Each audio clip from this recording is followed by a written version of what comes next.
So I finally managed to do all the last edits, and now I'm finally ready to try and do the formatting of the Library of Eternity Swedish edition. This took a lot longer than I thought it did because it had a lot of like errors still within the book that I had to change. It's been taking me a lot of time, like 8 hours or something like that. And yes, it's a chaos here. So sorry about the mess behind me.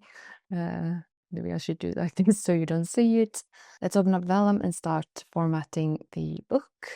I'm going to use Vellum this time because I really don't have time to like learn how to do the formatting in Word. I would love to do that at some point, but right now I'm on such a tight deadline if I'm going to be able to do get the printed books for the launch party. So that's why I'm doing it this way. And I wanted to show you guys behind the scenes so you can tag along and see if you're thinking about buying Vellum. I love Vellum for formatting ebooks, and I actually formatted the 66-day writing challenge with Vellum as well.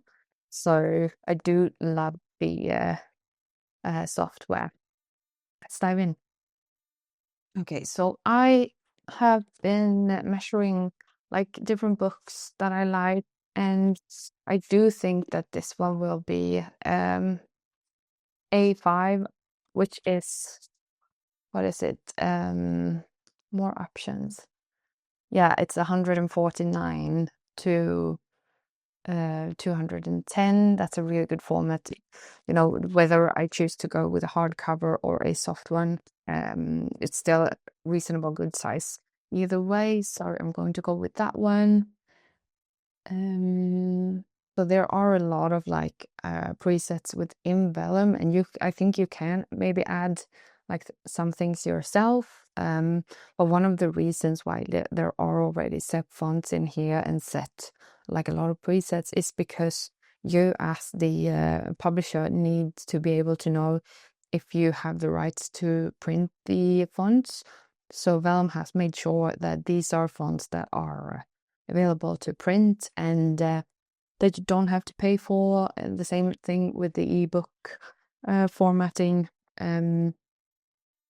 So that is great because that is something like if you do the formatting in Word, you can't just choose any font. You have to know whether or not you can use the font or if you need to pay license for it and stuff like that.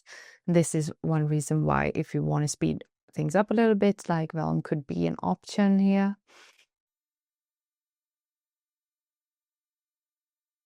So I'm finally done with the print edition of the Library of Eternity, and it's 384 pages. So I'm gonna need to like do some counting and see what format I'm going to do the printing in, but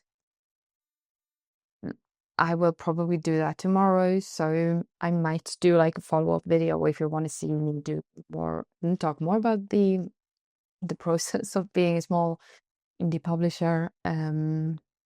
But yeah, for reference, let's see here how many. For reference, like this book is 270 pages, so it's going to be like a really thick book, the Library of Eternity.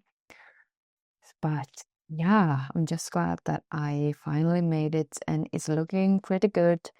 We'll see if I do any changes tomorrow, but yeah, wish me luck.